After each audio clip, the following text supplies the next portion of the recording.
Look at me, I'm at Electric Picnic 2009. It is Cormac Battle for 2FM, and I'm joined by globe-straddling rock stars extraordinaires. It is MGMT. Guys, Ben and Andrew, how are you doing? Good. How are you? Great. Very good. And you just told me a few seconds ago, you've just come from Israel, Tel Aviv. You played a gig there. How was that? It was really cool. I think we didn't really know what to expect from it, and I mean there were some things that were obviously very different from anywhere we've been, but like in some ways it was just like another really like cool show that we played, and had a lot of fun there. And yeah. Just another kind of weird experience along the MGMT road. Yeah. What was I going to say? Because I work in a radio station, and a lot of the daytime music is, you're hearing Beyonce, you're hearing Pink, all this kind of stuff. So you hear Pink, then you hear Kids by MGMT, then you hear Beyonce. It's very strange to see a band like yourselves, who would be quite left field of the alternative kind of vibe, entering the mainstream like that. That must have been very strange for you. How did it feel when that happened? It's entering the mainstream is very sensitive at first, and but it feels really good. But it's very weird for us, and it'll always be weird for us. Like it's still weird for you. Like it's with like Lady Gaga and Beyonce and. Yeah. I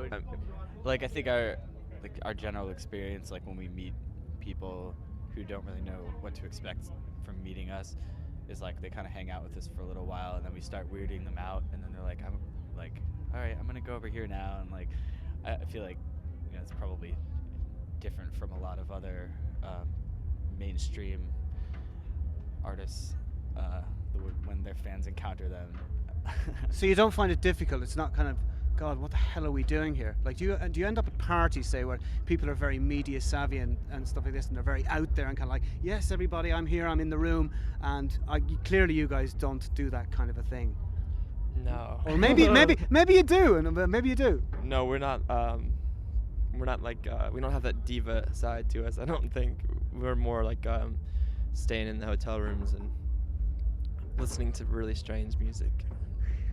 Speaking of strange music, I read that you are working with Sonic Boom from Spacemen 3 on your new record. Mm-hmm. I'm a huge fan of Spacemen 3.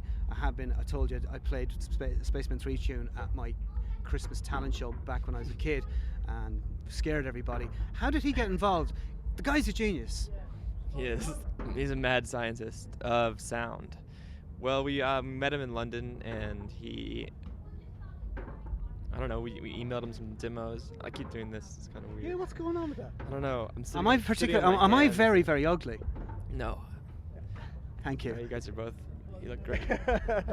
So Sonic Boom, anyway, what's he like to work with? Is he nuts? Yeah. In a nice way? Yeah, he's nuts in a nice way. Just like, Snickers. But I think he, am I allowed to say Snickers on the air? Is that... Yeah, we like Snickers. We eat Snickers, don't we? Eat Snickers. We were talking about Snickers, the ET Snickers. Yeah, okay. The ET ones. Yeah. Or is it? Or do they advertise them in America with Mr. T? Oh, you mean like ET is on the Snickers package? No, Mr. T, as in shut fool. Oh yeah. He's advertising Snicker bars over here, but we digress here. He's Irish, right? Is he? Mr. T. No. From the A Team. All right, so he might have Irish roots. We've kind of moved away from the Peter Kimber. Pete. He's, what can I say about Pete? He's a lovely man. And is he locked up in Malibu at the moment in a kind of a dungeon while you're over here doing your thing? No, he's in England, I think. Okay. We've left Malibu. Oh, you finished? Yeah, we were there for a couple months, and we're back in New York when we're not on tour. Like, I was in the bands myself before, and I spent a lot of time. I spent 4 months in Los Angeles, around Malibu and all that kind of stuff, and it was a very weird experience for me. What's it like going from Brooklyn to Malibu to make a record? I don't know.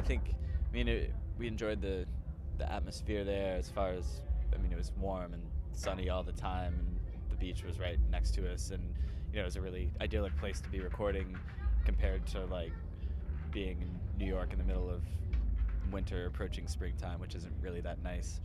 But we kind of stayed out of the interacting with people side of things for the most part. You weren't down the rainbow kicking it back with Lemmy. No, we stayed in our little canyon, and had a great time. You didn't see what's his name? Who's the guy from Braveheart and all that? Yeah, I saw him. Was he I saw driving him around the eating place drunk? bagels. Was he? I saw him eating a bagel. What's his name? Who Kevin are we talking about again? What's his name? Mel Gibson. Mel Gibson. Yeah, was he not driving around drunk and No, he shouting was about eating a bagel. Catholicism and stuff? No, None of that. No. I would have caught that on film. Just eating bagels, plain bagel. That's it, really. Just So tell me, okay, briefly, what's happening in the future? I know your new album's going to be called Congratulations, I think, anyway. And what's the story of that? When's it coming out and all that kind of vibe? Am I allowed to say stuff like that? Yeah.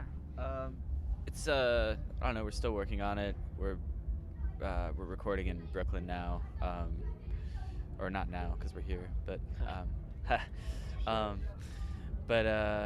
yeah. When we get back, hopefully we're gonna be finishing it up over the next couple of months, and then try to have it done by next year. But we might decide that we hate it and have to like redo the whole thing or something. So I don't know. bands always do that for their second album, so we figure that's in the works at some point. You do. You have to spend about 10 million quid doing your second album. It Yeah, has to be it's done. got to be like at least 2.5, 3 years. Yeah, and you need to get Kanye West, Will.i.am, Dr. Dre, and all these guys Sonic to remix Boom. it. A Sonic Boom as well. Anyway, listen, guys, thanks a million for talking to us. Best of luck with the new record. Best of luck with the performance tonight, and hopefully we'll talk to you again. Yeah. Cool, thanks. Thank you.